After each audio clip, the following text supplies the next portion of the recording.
Hello everyone. तो कैसे हो आप सब। मैं हूँ सोनी, आपकी जीएल स्टोरी टेलर और राइटर। बिना किसी देरी के आते हैं सीधा स्टोरी पे। वर्ड्स लव का पार्ट 99 पिछले पार्ट से सीधे आगे चलेंगे। ओके, आते हैं सीधा स्टोरी पे। हमें दिखाते हैं हॉस्पिटल में, जहाँ तन्वी भाग के जाती है और डोर ओपन करती है और डोर खोल के अंदर आती है और वहाँ थी रिया, जो कि बेड में थी। और वो जैसे तन्वी को देखती है, उसकी हार्ट बीट यार जो रेस लगाती है, क्या बोलूँ। उसे ऐसा लग रहा था कि तन्वी अब कभी नहीं वापस आएगी। और तन्वी को ऐसा देख के उसे यकीन नहीं आता। और तन्वी जैसे रिया को देखती है, वो एकदम उसके पास आके उसका फेस हाथों में लेती है और रिया कहती है, तुम मुझे छोड़ के। और वो बस इतना ही कह पाती है कि यहाँ तन्वी उससे रोते हुए हक कर लेती है। और रिया फ्रीज, उसे अभी भी यकीन नहीं आता कि इतने गुस्से में गई थी तो वो वापस क्यों आई। और फिर तन्वी उसका फेस पकड़ के उसका माथा चूमती है और कहती है, क्या कर रही थी तुम?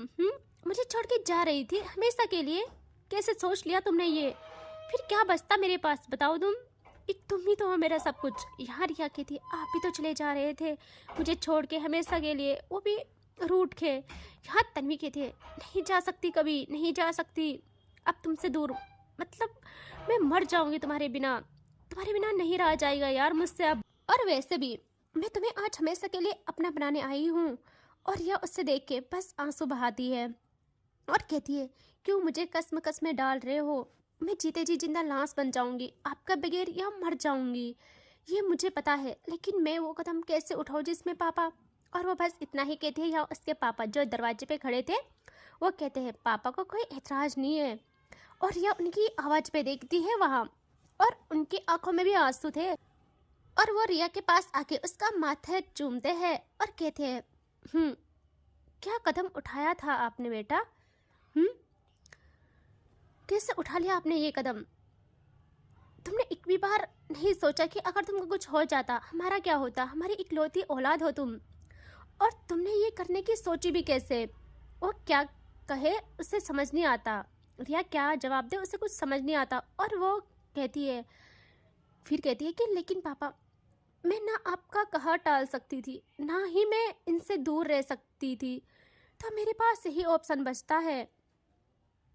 यहाँ वो कहते हैं, अब ऐसा सोचना भी मत, जाओ अपनी खुशियाँ चुनो, हमें आपकी खुशियों से कोई मतलब नहीं है।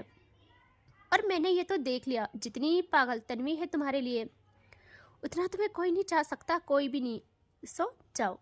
और रिया को तो यकीन ही नहीं होता यार, ये सच है। वो कभी अपने पापा को देखती है और कभी तन्वी को।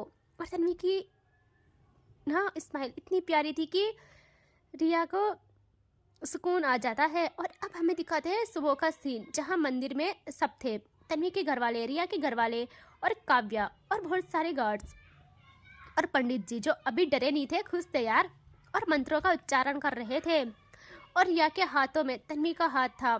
रिया वीक भी थी, तन्वी उसे उसका हाथ टाइट पकड़ के सहारा देती है। और सारे फेरे कंप्लीट होते हैं, 7 फेरे पूरे कर 7 जन्मों के लिए उसे अपना बना लेती है तन्वी। उसकी मांग में अपनी नाम का सिंदूर डाल उसके श्रृंगार के साथ साथ अपने प्यार को भी मुकम्मल कर देती है। और फाइनली इनकी शादी कंप्लीट हो जाती है। ये चाहे तो बहुत अच्छे से शादी कर सकते थे, लेकिन कहते हैं ना, जो भी किस्मत में लिखा हो वो उसी टाइम पे मिलता है जब भगवान जी को देना होता है। सेटअप वगैरह सब कंप्लीट था, तो उन्होंने कर डाला शादी। और इसी के साथ ये दोनों भी एक दूसरे के नाम हो जाते हैं जन्मों जन्मों के लिए। इनकी फैमिली भी खुश थी, और रिया के माँ पापा की आंखों में आंसू थे, दिल में दर्द। उनकी इकलौती बेटी थी, और वो ऐसे कैसे दूर हो सकते थे उनसे। यहाँ रिया की आंखें भी नम थी, और वो अपने पापा को गले लगाती है और वो कहते हैं, मेरी इकलौती बच्ची हो, मैं ऐसे ही नहीं निपटा सकता हूँ आपको, हर काम को। रिसेप्शन होगा बहुत ही बड़ा, मुझे नहीं पता दुनिया समाज क्या बोले, मुझे अपनी बच्ची की खुशियों से मतलब है, मुझे अपनी बच्ची की खुशियाँ अजीज है। और यहाँ काव्या तन्वी को बधाई देती है और कहती है, धीरे से यार, तू इतनी सीधी, इतना प्योर प्यार करने वाली है, मुझे पता नहीं था। मतलब उसकी खुशियों के लिए उसी को छोड़ने को तैयार हो गई थी। यार तन्वी कहती है काव्या को देख के कि क्या करूँ यार, तेरे जैसा मॉडल भगवान ने बस एक ही बनाया है। तेरा जैसा मॉडल बनाने के बाद भगवान जी ने वो मशीन ही तोड़ डाली ताकि दूसरा मॉडल ना बन पाए। और दोनों हंसते हैं। यहाँ काव्य कहती है हाँ वो तो है, मैं तो अपने प्यार को जाने ना दूँ, फिर वो चाहे मेरे पास रहना या ना चाहे। और वैसे भी मेरी रूही तो सबसे प्यारी है। और वो जैसे रूही कहती है उससे याद आता है और वो कहती है अबे मैं तो गई, मैं तो रात को उठ गई थी। और वो जल्दी फ़ोन देखती है और जो साइलेंट था और उस पर इतनी कॉल्स की थी काव्य की हालत ख़राब। वो कहती यार अब क्या होगा मेरा, मैं तो गई, भाई जल्दी विदाई कर। और सब लोग अब कार में बैठ जाते हैं। यहाँ तन्वी के पापा और माँ इनको अपने घर लेते हैं, अपने घर ले जाते हैं ताकि आज का दिन फैमिली के साथ सेलिब्रेट करें। और काव्या जाती है घर और भाग के रूम में और उसकी सांस फूल रही थी। वो जैसे डोर ओपन करती है देखती है रूही को और रूही मुंह फुलाए हाथ बांधे बेड में बैठी थी। और काव्या जल्दी से अंदर आती है और एकदम रूही के सामने बैठ जाती है नी के बल। और रूही देखती है उससे और जैसे देखती है एकदम उठ जाती है वहाँ से और विंडो की साइड आ जाती है। यहाँ काव्या अगेन उठ के उसके पास आती है और कान पकड़ लेती है और कहती है जान सुनो तो, अब इतना मत रूठो ना प्लीज, मत रूठा करो, मैं सच्ची में कह रही हूँ, रात को बहुत इंपॉर्टेंट काम आ गया था, आप सुनोगे तो आप शॉक्ड हो जाओगे। और यहाँ रूही बिल्कुल नहीं देखती काव्या को और काव्या अप्स एंड डाउन करने लगती है और कहती है जान सुनो तो प्लीज। और वो क्या था ना कि तन्वी की कॉल आई थी और वो ऐसे ही अप्स एंड डाउन करते करते सब बताती है, बट रूही को मानो कोई फर्क ही न पड़ रहा हो। यहाँ रूही अगेन वहां से जाने को होती है कि वो बस पीछे ही मुड़ी थी। काव्या एकदम चीखती है कहती आउट और रूही की हालत खराब उसकी एक आवाज़ पे यार। वो घबरा के देखती है पीछे और यहाँ काव्या अपनी कमर को थामे नीचे बैठी थी और आंखों में दर्द लिए। और रूही जल्दी से आती है काव्या के पास, वो रोक ही नहीं पाती खुद को। और यहाँ काव्या कहती है जान बहुत दर्द हो रहा है कसम से, वैसे भी मैंने बहुत काम किया आज यू नो ना, और सो भी नहीं पाई थी ढंग से। और रूही जल्दी से काव्या को सहारा देके उठाने लगती है और कहती है आप क्यों करते हो ऐसे काम, कितना परेशान करते हो, कितना तंग करते हो आप मुझे, मैं कल रात से परेशान हूँ, कल रात 2 बजे से नहीं सोई हूँ, इतनी कॉल्स की उठा तो सकते थे ना, और अब देखो कमर का इलाज करवा लिया अपना। काव्या कहती है जान अभी भी आप मुझे डांटोगे, अभी मत डांटो ना, I need your love and care baby please. Ruhi उससे बेड में ले जाके वहाँ लिटा लेती है उल्टा और कहती है यहीं रहना, हाँ मैं आती हूँ। और वहाँ से उठने वाली होती है कि काव्या उसका हाथ पकड़ती है और कहती है जान कहाँ जा रहे हो आप, प्लीज मत जाओ ना कहीं, मुझे बहुत दर्द हो रहा है और जानते हो ना आप साथ रहोगे तो उतनी तकलीफ नहीं होगी। और वो पप्पीज सा फेस बनाती है और रूही के दिल पे जब जब वो आह भर रही थी तब तब मानो खंजर चल रहे थे और रूही का सारा गुस्सा गायब हो जाता है। वो कहती कहीं नहीं जा रही हूँ, अभी आ रही हूँ, मेडिसिन लेके आ रही हूँ, आप रुको मैं आ रही हूँ। और वो मेडिसिन बॉक्स निकालती है और वहाँ से स्प्रे लेती है और काव्या के पास आके उसके शर्ट को हल्का ऊपर करती है उसकी कमर से और स्प्रे मारती है। फिर अपनी छोटे छोटे प्यारे प्यारे हाथों से वहाँ मसाज करने लगती है और काव्या की आंखें बंद हो जाती है, चेहरे पे मुस्कान, उसे कोई दर्द वर्द नहीं था, सिर्फ रूही को अपने करीब करने का उपाय था ये। और रूही का पता है सबको वो काव्या के लिए कितनी पागल है। और जब काव्या देखती है रूही को कि रूही रुक ही नहीं रही है, वो कहती है जान आप रहने दो ना, अब दर्द चला गया सच में, आप रेस्ट करो थोड़ा सा। रूही कहती नहीं आप चुप रहो और वो काम को जारी रखती है। यहाँ काव्या ना एकदम पलट के रूही को अपने ऊपर ले लेती है और उसकी कमर से उसको थाम लेती है और रूही शॉक्ड वो बड़ी बड़ी आंखों से देखती है काव्या को और काव्या कहती है जान इतने प्यारे हाथ थक जाएंगे, समझा करो आओ मैं इन्हें आराम देती हूँ। और रूही ना घूरती है काव्या को और कहती है तो ये सब ड्रामा था, सच में बहुत सताते हो आप, बहुत गंदे हो आप, बहुत बुरे, बहुत ज़्यादा, अब मुझसे ना दूर रहना, मैं रात से परेशान हूँ, कितने फ़ोन्स किए आपको, ऐसे चले गए मुझे इस हालत में छोड़ के, ये भी नहीं हुआ कि एक बारी कि मुझे बता दो, मुझे पेन हो रहा था जो आपने दिया था। यहाँ काव्या उसकी कमर पे और दवा बनाती है और कहती कैसा पेन मेरी जान, और मैंने आपको दर्द दिया, क्या दर्द दिया और कैसी हालत में छोड़ा था मैंने आपको। रूही ना एक छोटा स्लैप करती है काव्या को और कहती है कितने बुरे हो आप, सच में अभी भी मस्ती सूझ रही है आपको, अब मैं आपसे बात भी नहीं करूँगी सच्ची में। यहाँ काव्या एकदम रूही को पलटा के नीचे करती है और उसकी नेक पे झुक के वहाँ उसे सताने लगती है और कहती है जान आई एम सॉरी ना प्लीज़। रूही पहले बहुत उसे खुद से दूर करने का ट्राई करती है, लेकिन कुछ टाइम के बाद अचानक जब काव्या उसकी कमर को और नेक को अपने कंट्रोल में ले लेती है तो रूही की पकड़ उसकी शर्ट पे बढ़ने लगती है और काव्या जैसे रूही को ऐसा देखती है, ऐसा फील करती है, पिघलते देखती है, उसका करना और ज़्यादा होता है और वो धीरे धीरे नीचे आने लगती है। यहाँ रूही को होश आता है, वो एकदम उसके बालों पे हाथ ले जाती है और कहती है क्या कर रहे हो आप, प्लीज हट जाओ, जाके नहा लो। फिर यहाँ काव्या कहती है फिर क्या मेरी जान। रूही कहती है फिर ऑफिस भी तो जाना है, समझा करो, अभी मत सताओ। और काव्या नहीं सताती, एकदम ऊपर आके उसे प्यार से चूमती है। और अब हमें दिखाते हैं डायरेक्ट रात का सीन, 8 बज जाते हैं, जहाँ ऑफिस से घर आती है काव्या। रूही जो रूम में थी वो उसका वेट कर रही थी काव्या के लिए, वो खाना भी रूम में ही लाई थी। और काव्या अंदर आके रूही को हक करती है और फिर शावर लेती है, फिर रूही के पास आके बैठ जाती है और रूही खाना प्लेट में सर्व करके उसको अपने हाथों से खिलाने लगती है। और काव्या कहती है जान, आज मैं 8 बजे आई तो गुस्सा नहीं किया आपने, क्यों? रूही कहती है नहीं हो रहा मेरा मन गुस्सा करने का, अच्छी फीलिंग्स आ रही है आज, पता नहीं क्यों। मैं बस आपका वेट कर रही थी कि मेरे पास आ जाओ, मैं आपको देख लूँ, दिल को ठंडक मिल जाएगी, मैं आपको देख लूँ, दिल को करार मिल जाएगा।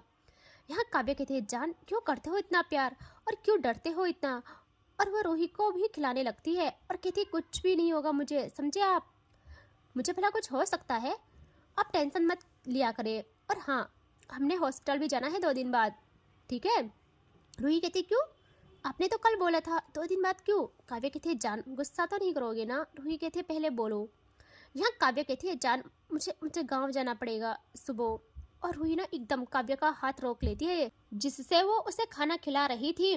काव्या कहती है हे भगवान क्या करूँ मैं आपका, जान सच्ची में काम है, अब देखो ना काम स्टार्ट हो गया है फैक्ट्री का और मैं एक भी बारी नहीं गई हूँ, हम आपको भी साथ ले जा सकते हैं, लेकिन आपको डॉक्टर ने अभी ट्रेवल करने से मना किया है और कितना लंबा सफ़र है। और हाँ, मैं एक दिन भी नहीं रुकूंगी, कल सुबह जाऊंगी, रात तक वहाँ पहुँचूंगी और नाइट में ये सारा काम कर लूँगी क्योंकि नाना जी ने सारी चीज़ें रखी है वहाँ, बस साइन करने हैं और कुछ देखना है मुझे। परसों सुबह को ही मैं वहाँ से निकल जाऊंगी और शाम तक अपनी जान के पास। रूही कहती क्या ज़रूरत है जाने की, देखिए मैं हर चीज़ में रुकावट नहीं डालना चाहती हूँ, लेकिन मेरा मन अशांत हो रहा है, मेरा मन घबरा रहा है, कुछ करो जिससे काम आपके जाए बिना निपट जाए। काव्या कहती है जान समझो प्लीज, आपको पता अगर रिजल्ट पॉजिटिव आया फिर मैं नहीं जा पाऊंगी, आप भी जानते हो ये अच्छे से, और मैं जाके पावर ऑफ बटोनी नानक को दे दूंगी 1 साल के लिए ताकि वो सारे फैसले ले सके। मैं आपको एक भी पल नहीं छोड़ूंगी, आई प्रॉमिस, बट अभी मत रोको, बस लास्ट बार बात मान जाओ प्लीज प्लीज जान। रूही का दिल आज उसके काबू नहीं था, उसे इतनी अजीब फीलिंग्स आ रही थी कि जिसकी कोई हद नहीं, वो खुद इस चीज़ से परेशान थी और उसके पास और कोई ऑप्शन भी नहीं रहता। अब वो दोनों खाना खत्म करते हैं और फिर रूही काव्या की बाहों में लेट जाती है। उसने काव्या को इस कदर हक किया था मानो वो उसे खोने से डर रही हो, कह रही हो कि मेरे से एक भी पल दूर मत जाओ।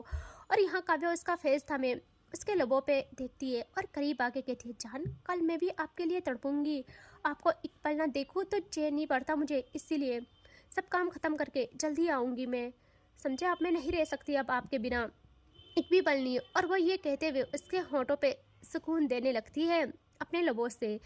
इनका प्यार चांदनी रात में डीप और डीप होते जाता है। काव्या उसके लबों को प्यार करते करते मदहोश हो जाती है और उसको भी मदहोश कर डालती है और उसके सांसों को खुद में समाते समाते उसके हाथ प्रेसिंग करने लगते हैं। रूही भी नहीं रोकती काव्या को और काव्या बहुत प्यार से उसके कपड़ों को बिस्तर में कहीं बिखेर देती है और प्रॉपर ऊपर आके रूही की आंखों में देखते हुए अपनी शर्ट के बटन को खोलती है। वो बस 1-2 ही खोलती है और रूही उसे देखे जा रही थी। यहाँ काव्या उसका एक हाथ लेती है, रूही का एक हाथ पकड़ती है और खुद से इस बार अपनी शर्ट पे रखवाती है और कहती है रूही तुम खोलो। और रूही उसकी हर बात सर आंखों पे रखती है और वो खुद से उसकी शर्ट को खोलती है प्रॉपर। और काव्या अब प्रेसिंग करते करते दूसरी साइड प्रोटीन पीने लगती है और रूही की सांसें उतनी ही बेकाबू हो जाती है। काव्या कुछ टाइम के बाद नीचे आती है और रूही थोड़ा उठ के देखती है काव्या को और काव्या आंखों से आई कांटेक्ट करते हुए अपनी टंग का जादू बिखेरना शुरू करती है। इनका प्यार चांदनी रात में सारा माहौल महका रहा था। रूही की सिसकी, उसकी आवाज़ें कभी दर्द से भर जाती तो कभी सुकून से तड़प उठती और काव्या अपनी तपिश रूही के अंदर उतारने लगती है और ऐसे ही इनकी रात बीत जाती है। सुबह काव्या उठ के शावर लेती है और तैयार होने लगती है। यहाँ रूही उसका बैग तैयार करती है, फिर उसकी फेवरेट वॉच लेके उसके पास आती है। आंखों में नमी थी उसकी और काव्या का दिल फिसक रहा था। रूही काव्या को वॉच पहनाती है, उसके शर्ट के बटन्स लगाती है और काव्या उसके फोrehead पे किस करते हुए कहती है, जान मुस्कुराओ ना, ऐसे में मैं कैसे जा पाऊंगी, आप ही बताओ। रूही ने जबरन मुस्कान सजाती है होठों पे और कहती है, हंस रही हूँ मैं। काव्या कहती है, अच्छा ऐसे। रूही कहती है, तो और कैसे हंसते हैं, और हाँ जल्दी आना और किसी से मत मिलना, बात भी मत करना, काम खत्म करके सीधा घर आना, मैं इंतजार करूंगी। काव्या कहती है, ओके मेरी जान। और वो उसके गाल पे हाथ रख के हल्का थम रब करती है और दूसरे गाल पे होठ रख के चूमती है और कहती है, जल्दी आऊंगी, ओके, ख्याल रखना अपना, और हाँ कुछ भी काम नहीं करना, आराम करना बस। और हाँ, आपकी फेवरेट किताबें रखी है मैंने, उनको पढ़ना, समझे, और याद रखना मेरी जान को सिर्फ मुस्कान देना, सिर्फ मुस्कान। और वो वहाँ से चली जाती है। यहाँ रूही तो बस विंडो पे जाके काव्या को जाता देखती है और पूरा दिन वहीं बिता देती है। जब से काव्या गई थी तब से उसके दिलो दिमाग में अजीब ख्याल चल रहे थे। रास्ते में नेटवर्क भी नहीं रहता था तो काव्या से बात भी नहीं हो पाती। जैसे तैसे रात होती है, लगभग 10 बज जाते हैं। रूही अभी भी विंडो के पास चेयर लगा के बैठी थी, नजरें नीचे रास्ते पे, और तभी उसका फोन रिंग होता है और रूही की सांसों में सांस आती है। वो जल्दी से उठाती है और काव्या तो बस हाँ ही कहती है कि यहाँ। रूही एक सांस में बोल पड़ती है, कहती है, आप कब पहुँचे? खाना खाया? सुबह से एक भी पल नहीं मिला क्या मुझे कॉल करने का? मैसेज तो कर लेते एक। यहाँ काव्या कहती है, जान रिलैक्स, शांत रहो, मैं ठीक हूँ, और आपको पता है ना नेटवर्क नहीं रहता, मैं अभी पहुँची हूँ घर, और घर वाले ना सब आपका पूछ रहे हैं, उनके साथ ही हूँ मैं, और हाँ काम कंप्लीट करके रात को ही निकल जाऊँगी, खाना भी खा लिया है मैंने। और आपने खाना खाया ना? मेडिसिन ली टाइम से? यहाँ रूही देखती है टेबल में जहाँ खाने की प्लेट वैसे की वैसी ही रखी थी। रूही जल्दी से अपने आंसू साफ करती है और कहती है, हाँ मैंने खा लिया, बस आप ख्याल रखना अपना, और अभी मत निकलो, रात है, रात को निकलना अच्छा नहीं रहता, सुबह निकलना। काफ़ी कहती है, बट जान। रूही कहती है, बोला ना मैंने, कल निकलना सुबह को, ठीक है, और ख्याल रखना, मैं ठीक हूँ, मेरे बारे में मत सोचना। और ये बहुत बातें करते हैं। फिर पूरी रात रूही बेचैनी में ही काटती है। सुबह होती है, उससे पता नहीं क्यों अच्छा नहीं लग रहा था। शादी के बाद पहली बार काव्या उससे दूर रही थी एक दिन के लिए, और सुबह हो जाती है। काव्या की कॉल्स नहीं आई थी और रूही को इस रूम के अंदर हर कोने से काव्या की याद सता रही थी। वो जल्दी से रूम से बाहर आ जाती है। होता है ना, थोड़ा सा मन घबराता है, तो वो नीचे हॉल में आती है जहाँ काव्या की माँ जैसे रूही को देखती है वो उसके पास आके उसको कहती है, बेटा आप हर वक्त रूम में क्यों हो? कल से देखो चेहरे भी मुरझाया सा लग रहा है। आपको पता है ना काव्या आएगी, उसने आपको ऐसा देखा तो कितना गुस्सा करेंगी, पता है ना। और जाते जाते मुझे सख्त ऑर्डर दे के गई है कि आपकी मुस्कान कम नहीं होनी चाहिए और आपका ख्याल रखना है। और अब देखो आप ऐसे रहोगी तो कैसे चलेगा। वो कहती है, मम्मी जी मैं ठीक हूँ, सच में, आप टेंशन ना ले, बस उनका फ़ोन आया या नहीं मैं ये देखने के लिए आई थी। आपसे बात हुई क्या उनकी? मैंने उनका फ़ोन कितना ट्राई किया, नहीं लग रहा है। यहाँ काव्या की माँ और कुछ कहती, तभी इनकी लैंडलाइन पे रिंग होती है और दोनों देखते हैं वहाँ। यहाँ काव्या की माँ कहती है, देखा आ गया शैतान का फ़ोन, पक्का पक्का वही होगी, मुझे ये समझाने के लिए किया होगा कॉल कि मेरी रूही ने खाना खाया, मेडिसिन ली, ये पूछने के लिए कि क्या ही बोलूँ मैं, इस लड़की का क्या करूँ। अब जाओ खुद ही बात कर लो कि आपने खाना खाया या नहीं। और वो हंसती है। यह रूही ना शर्मा जाती है। वो जाती है वहाँ फ़ोन के पास और कॉल उठाती है और कहती है, हेलो, और शर्मा रही थी वो। और उसने बस इतना ही कहा था कि उसका चेहरा दूसरे ही पल नीला पड़ जाता है, उसके हाथ कांपने लगते हैं, रूह थरथरा जाती है, होठ कपकपा जाते हैं। यार उसकी सिचुएशन में कैसे बयां करूं। और काव्या की माँ जैसे रूही को देखती है वो कुछ समझती उससे पहले रूही की आंखें धीरे धीरे बंद होते जाती है और उनके पैरों के नीचे से ज़मीन गायब।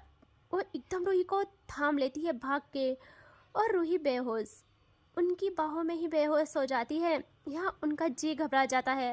वो जल्दी से रूही को अपनी गोदी में थामे ज़मीन पे बैठ जाती है उनके भी हाथ कांप रहे थे और बहुत तेज चिल्लाती है वो कि काव्या के पापा कहाँ हो आप। और उनकी आवाज़ से सारे सर्वेंट और काव्या के पापा बाहर आते हैं दौड़ते हुए बेसुध। और भाई रूही को जैसा ऐसे देखते हैं वो, उन्हें कुछ अंदाजा नहीं है कि क्या हुआ है। वो घबराते हुए कॉल लगाते हैं डॉक्टर को और रूही को उठाते हैं। और उनका रूम पास ही था, नीचे ही था, तो वो अपने रूम में ले आते हैं। और काव्या की माँ को कुछ पता ही नहीं, वो बस रूही का हाथ पकड़े रोते हुए उसको कहती है कि उठ जाओ बच्चा प्लीज, क्या हुआ। और तभी डॉक्टर आते हैं, वो रूही को चेक करने लगते हैं कि काव्या के पापा का उसी टाइम फ़ोन रिंग होता है। काव्या के पापा कॉल उठाते हैं और वहाँ से कोई कहता है मिस्टर सिंघानिया। तो वो कहते हैं हाँ। तभी वो कहता है कि हम आपके थाने से बोल रहे हैं, डीएसपी बोल रहा हूँ। इस नंबर की कार, वो एक कार का नंबर बोलता है और कहता है कि इस नंबर की कार इस जगह खाई में जा गिरी है। ओ भाई। और वो कहता है कि हमें पता चला है कि वो आपकी बेटी की कार है, काव्या सिंघानिया है ना। हमने बहुत ढूंढा लेकिन कार की हालत ऐसी कि उसमें रहने वाले की हालत का अंदाज़ा तक नहीं लगा सकता हूँ मैं। I am sorry but. और वो बस इतना ही कहते हैं कि भाई जैसे वो सुनते हैं यार, एक बाप को सबसे बड़ा सदमा इससे ज़्यादा क्या होता। उनकी जबान लड़खड़ा जाती है, हाथ पांव कांप जाते हैं और आंखों के कोने से आंसुओं की धार। दिल में ऐसा अजाब कि वो किस तरह जाहिर करूँ मैं, मेरे पास अल्फाज नहीं है। और वो कुछ और कहते और सुनते। यहाँ डॉक्टर कहते हैं बहुत बहुत बधाई हो आपको मिसिस एंड मिस्टर सिंघानियास, आप दादा दादी बनने वाले हो, आपकी बहू प्रेग्नेंट है। ओ भाई देख रहे हो। और इसके आगे देखेंगे नेक्स्ट पार्ट में, ठीक है। Take care, bye bye.